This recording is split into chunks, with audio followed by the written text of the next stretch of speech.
মৌলালিতে হলো, ধর্মতলায় হলো না, রাজাবাজারে হলো, শ্যামবাজারে হলো না, আবার এয়ারপোর্টে হলো, বাগুইআটিতে হলো না।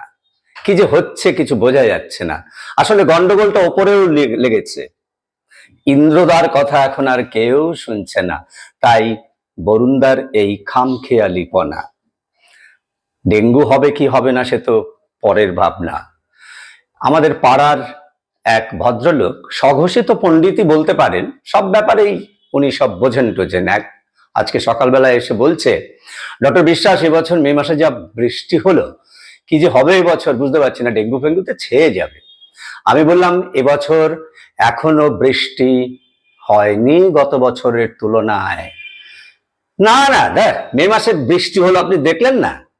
আমি শুনুন, 2024 সালের শুধু মে মাসে বৃষ্টি হয়েছিল 504.2 মিলিমিটার, আর 2025-এ মে মাসে বৃষ্টি হয়েছে 144 মিলিমিটার। আর এই জুন মাসে, আজকে তো 6 তারিখ, এই এবছর 1 জুন থেকে 5ই জুন পর্যন্ত বৃষ্টি হয়েছে 42 মিলিমিটার, আর গত বছর জুন মাসে 1 তারিখ থেকে 5 তারিখ পর্যন্ত বৃষ্টি হয়েছিল 0। সুতরাং বৃষ্টি নিয়ে বেশি কথা না বলাই ভালো। আবহাওয়ার পরিবর্তনের ফলে খামখেয়ালিপনা শুরু হয়েছে। সুতরাং দেখতে থাকুন। আমরাই তো দায়ী, পরিবেশটাকে উল্টে পাল্টে বরবাদ করে দিলাম। স্বঘোষিত পণ্ডিতের একটু গোসা হলো, সে যেতে যেতে বলল, সারা জীবন শুধু মশা নিয়েই কাটালেন, আর কি যে করেন।